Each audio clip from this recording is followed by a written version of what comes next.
Assalamualaikum warahmatullahi wabarakatuh. Halo sahabat belajar, perkenalkan nama saya Nurul Akmal. Saat ini saya sedang menempuh pendidikan di Universitas Al-Muslim, jurusan Pendidikan Fisika.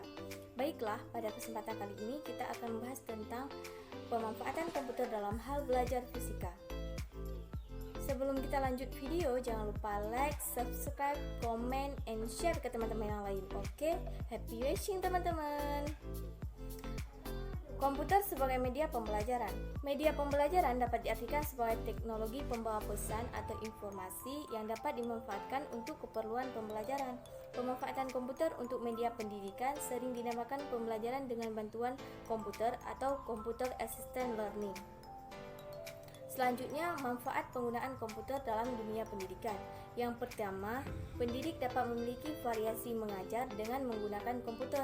Yang kedua, kemampuan belajar peserta didik dapat meningkat dengan adanya fasilitas komputer.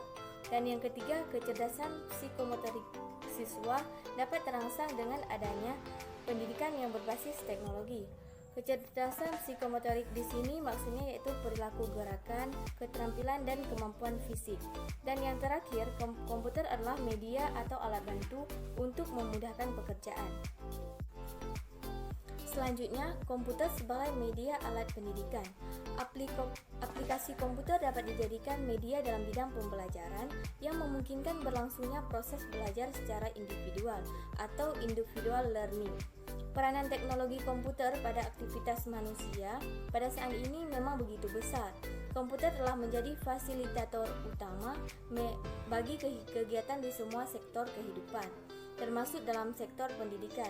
Komputer telah memberikan andil besar terhadap perubahan-perubahan yang mendasar pada struktur, operasi, dan manajemen sistem pendidikan dan pembelajaran. Berkat teknologi komputer ini, berbagai kemudahan dapat dirasakan dalam proses pembelajaran, seperti presentasi mengajar, akses informasi atau e-learning, dan pembuatan pembelajaran berbasis komputer. Selanjutnya, penjelasan e-learning. E-learning merupakan singkatan dari electronic learning, merupakan cara baru dalam proses belajar, mengajar yang menggunakan media elektronik, khususnya internet sebagai sistem pembelajarannya. E-learning merupakan dasar dari konsekuensi logis dari perkembangan teknologi, informasi, dan komunikasi.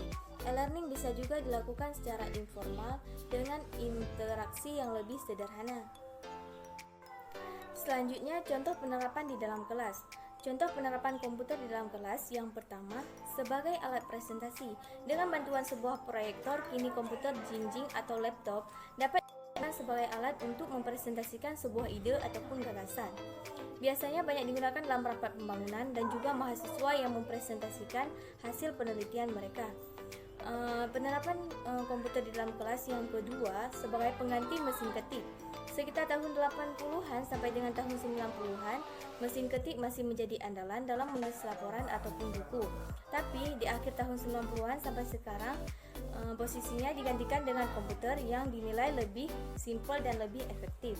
Yang ketiga, sebagai alat hitung. Di dalam komputer tentunya akan sangat mudah dalam menghitung angka-angka.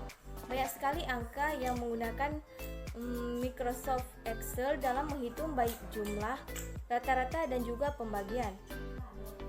Yang keempat, sebagai media komunikasi dengan masyarakat luas. Internet adalah satuan dari kumpulan seluruh komputer di dunia yang saling terhubung antara satu dengan yang lain. Banyak yang digunakan sebagai server.